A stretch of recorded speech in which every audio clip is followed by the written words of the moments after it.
Bonsoir, bonsoir humain, triste créature en état de décomposition perpétuelle. Soyez les bienvenus dans mon humble demeure. Je suis Necrotales, grand amateur de macabre et conteur d'histoires horrifiques. J'ai décidé de me faire une place sur cette chaîne YouTube pour vous raconter quelques nouvelles morbides qui m'ont été dictées par toutes sortes d'esprits démoniaques. Chaque mot que les incarnations du malin ont bien voulu glisser à mes oreilles sont soigneusement notés dans les pages des grimoires qui emplissent mes étagères. Vous n'en perdrez pas une goutte. Je suis leur colporteur, un vecteur de quelques aventures qui se sont déroulées en secret à travers le temps. Mais je viens à vous pour vous prévenir, chers auditeurs, si vous entendez mes histoires tard dans la nuit, elles pourront alors provoquer dans votre quotidien quelques phénomènes inexplicables et parfois même dangereux. C'est pourquoi, si vous êtes une âme sensible et que vous me voyez apparaître sur cette chaîne, je vous conseille alors de ne pas vous lancer dans l'écoute de l'une de mes nouvelles. Toutefois, certains d'entre vous auront peut-être assez de courage pour le faire. Ce sera alors à vos risques et périls. Je reviendrai bientôt vous raconter l'histoire d'un jeune couple qui apprendra à ses dépens qu'il faut savoir ne pas trop se montrer curieux avec les idoles sataniques. Déranger les esprits du mal, c'est un peu comme jouer avec le feu. D'ici là, faites preuve de patience et prenez le temps de vous demander si vous êtes prêts à entendre mes histoires. Yo les makers, vous avez rencontré Necrotales, donc c'est un personnage que j'ai inventé il y a quelques années et donc j'utilisais pour raconter des histoires. J'ai décidé de le reprendre et de faire une petite intro avec. Je vous avais dit que dans mes précédentes vidéos que je voulais un peu faire d'autres choses, j'étais quelqu'un d'assez créatif. J'aime bien lire les nouvelles d'horreur, etc. et ça m'a donné envie d'en écrire et Necrotales c'est un peu l'incarnation de tout ça, donc ça fera du nouveau contenu, en fait des nouvelles choses sur la chaîne et j'espère que ça vous plaira. N'hésitez pas à me faire des retours en commentaire sur le personnage. Là, il me reste du gros boulot à faire pour illustrer mes nouvelles. Il y en a quelques-unes qui sont écrites et terminées, pas beaucoup. J'ai encore envie d'écrire de nouvelles choses et je prendrai le temps de le faire et ça viendra quand ça viendra. Necrotales fera son apparition de temps à autre sur la chaîne, surtout que je suis à la bourre sur plein de vidéos, je dois encore montrer plein de choses, tester de la résine, etc. Je suis en retard, mais c'est ça aussi, être un artiste. C'est ma seule excuse en fait. Il y aura sûrement un laps de temps avant la prochaine vidéo parce que je prépare aussi une compétition, donc je vais faire la Spartan Race de l'Estérel, je pars pour la Beast et c'est une grosse course, donc je m'entraîne depuis juillet à fond pour déjà réussir à la finir. Ce sera ma 6e, je reprends le sport et donc ce gros challenge pour me relancer dans la compétition. Donc il risque d'y avoir une petite latence entre cette vidéo et la prochaine. Petite nouvelle aussi, comme vous pouvez le voir, j'ai investi un petit peu dans mon décor pour voilà, mettre en valeur mieux mes figurines, le travail accompli jusque là et j'espère que ça vous plaira. N'hésitez pas à me dire en commentaire si ça vous plaît ou pas, s'il y a des choses que vous pensez qui sont améliorées, je sais pas, dans les lumières, etc. Moi je suis pas un expert, donc tous vos retours sont bienvenus, ça m'aidera. En attendant, je vous laisse avec l'épisode 2 de la figurine de Conan le barbare, donc sur des cuirs sombres. Voilà, bon épisode et à la prochaine vidéo.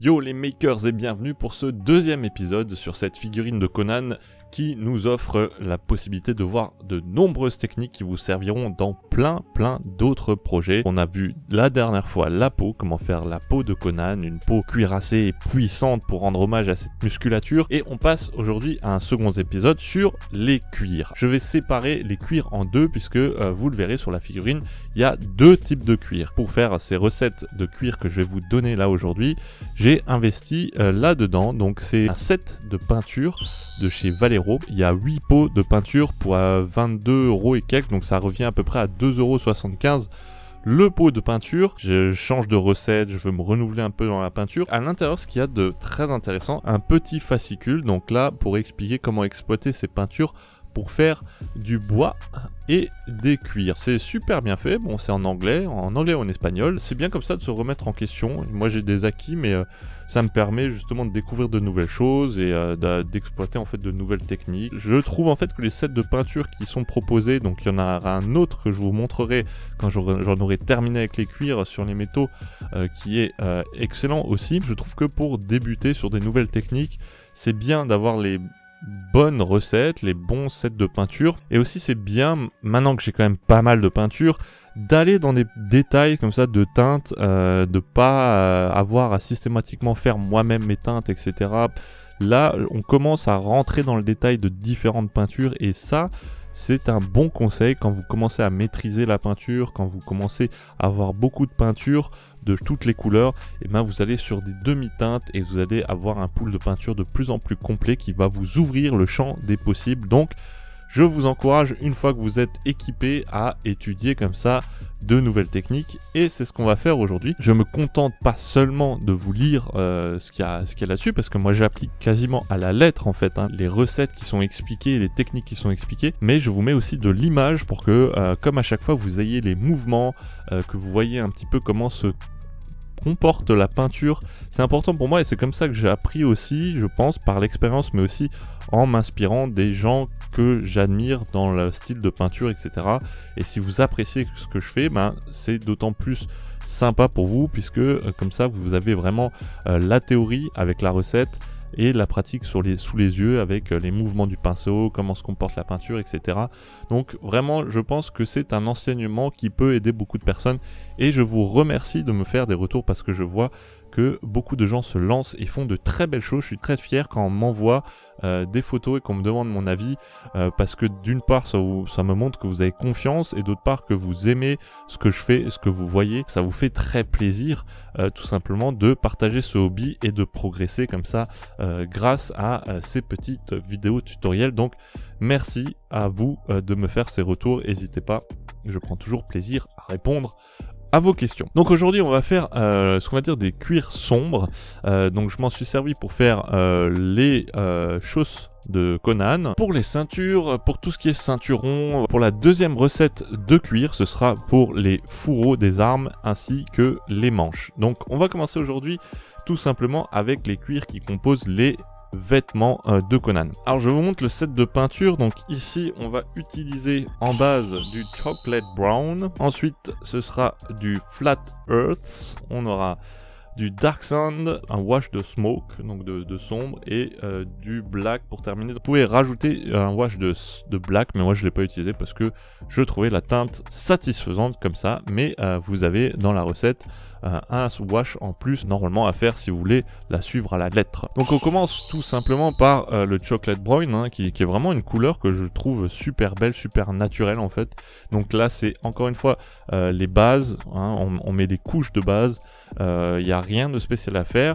Je le dis à chaque fois, allez voir ma vidéo sur la figurine Gogeta qui vous explique comment diluer correctement vos peintures. Il faut travailler avec de la peinture très très fine, c'est important pour le rendu final de votre figurine, c'est toujours plus joli en fait d'avoir de la peinture fine et ça va vous permettre en fait d'accentuer parfois si vous voulez repasser sur certains endroits, etc.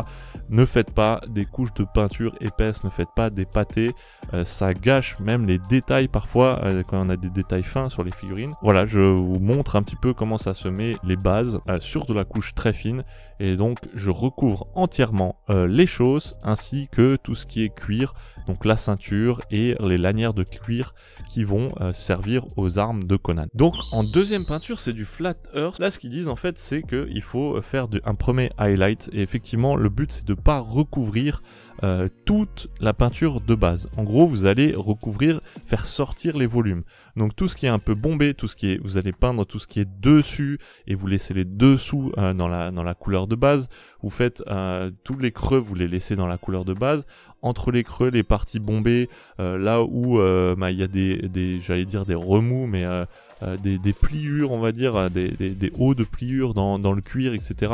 Sur les bords, tout ça, vous allez en fait passer donc une couche de flat earth. Donc vous pouvez être généreux, bien sûr, sans pour autant tout recouvrir.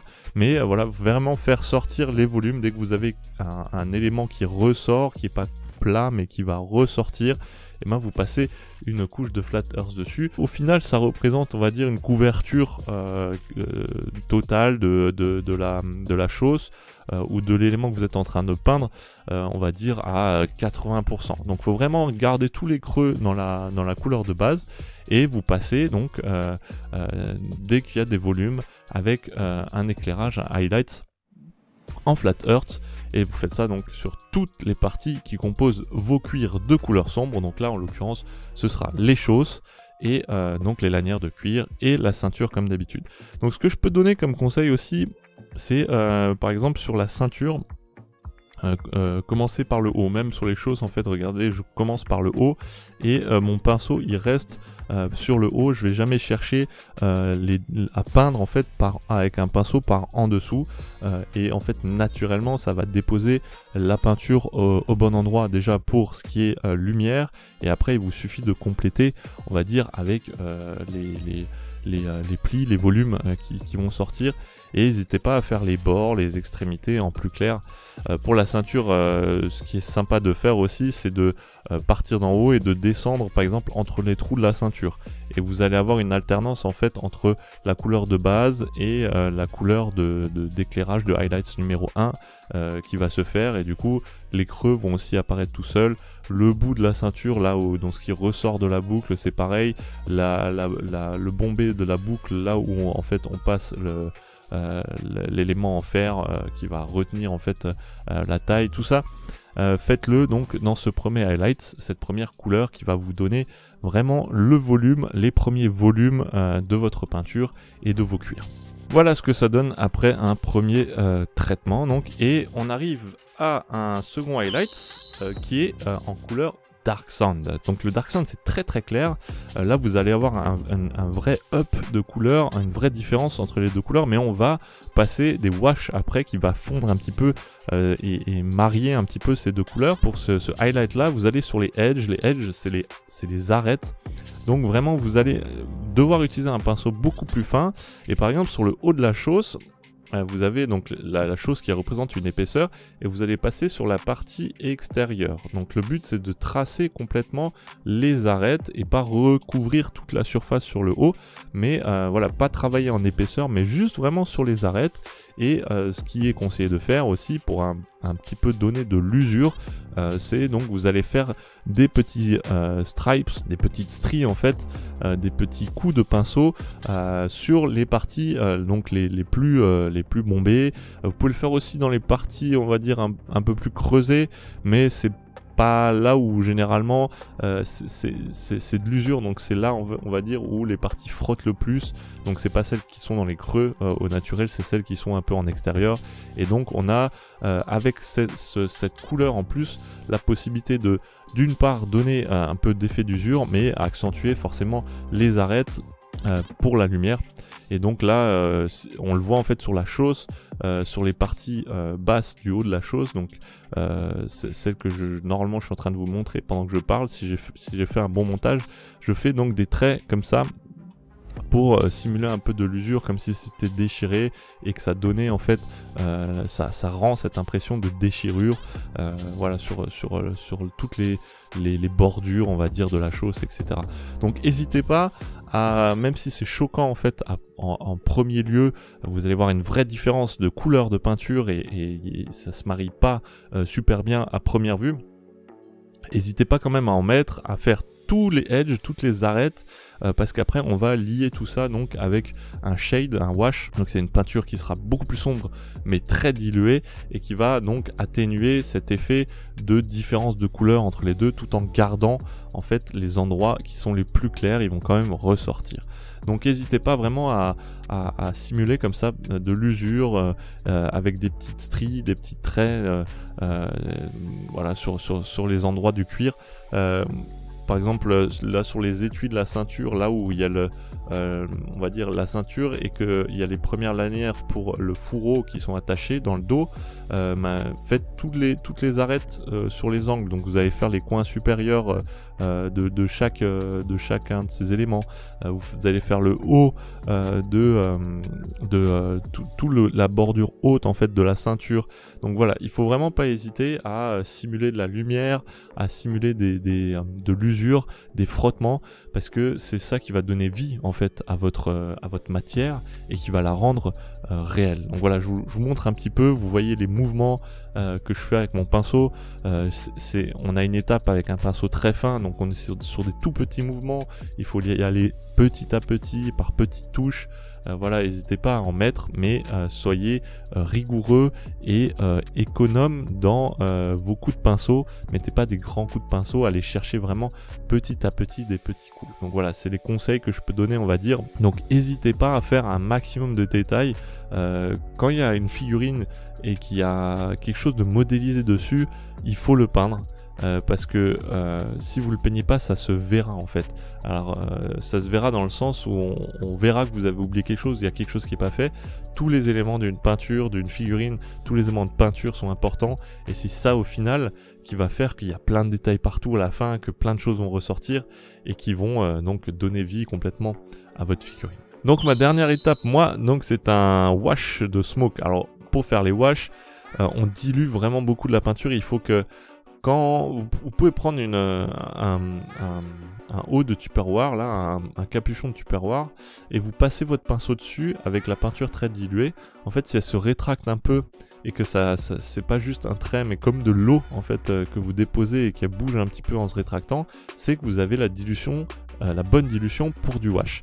Et le wash, c'est facile et pas facile à la fois, c'est-à-dire que vous allez tout recouvrir de la surface, mais il faut éviter de laisser des gouttes en fait. Il faut bien étaler la chose, il faut que ce soit étalé de façon uniforme, parce que en séchant, sinon, on va voir les traces de séchage. Donc la difficulté, elle est là, c'est pas très compliqué, mais il faut prendre le temps de bien étaler, et pareil, pas y aller avec des trop grosses gouttes, pour éviter que quand ça sèche, ça laisse des traces de sèche, comme sur un pare-brise, quand la pluie sèche, ça laisse des traces. Là, c'est la même chose.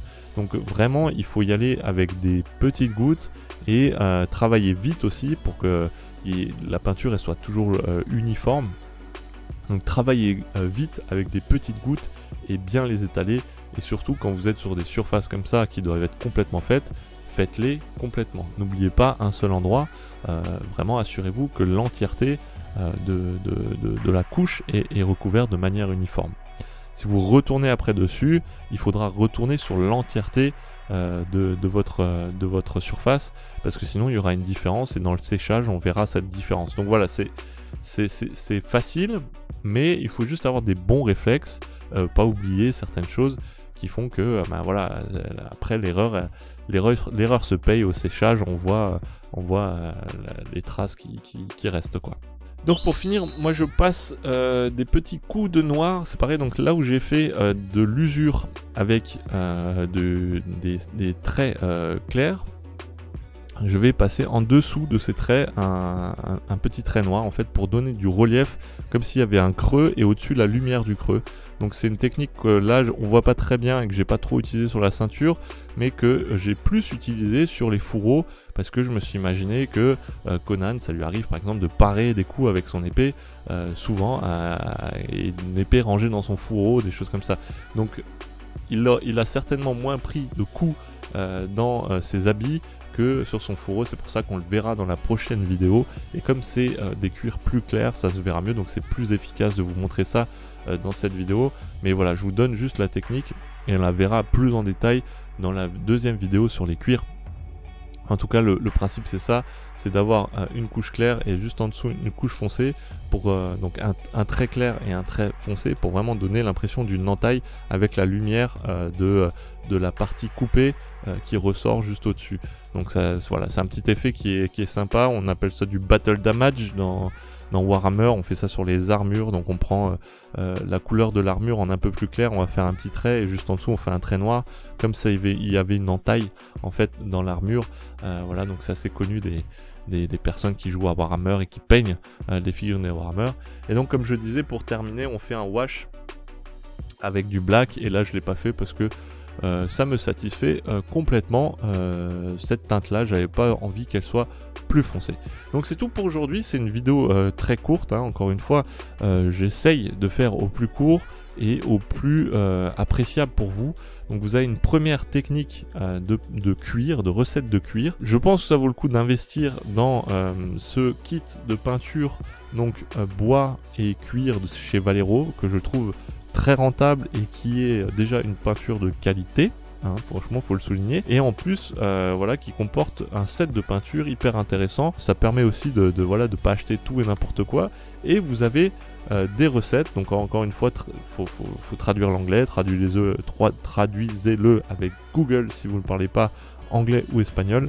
ou alors regardez cette vidéo et partagez-la à vos amis qui ne parlent pas anglais et qui veulent se lancer dans la peinture. Donc très bel investissement pour 22 € et quelques, 8 peintures de 17 ml. Je suis content de cet investissement et du résultat que j'ai là. Voilà, je vous souhaite à tous de rester créatifs, faites un maximum de peinture et puis je vous dis à la prochaine vidéo. Ciao!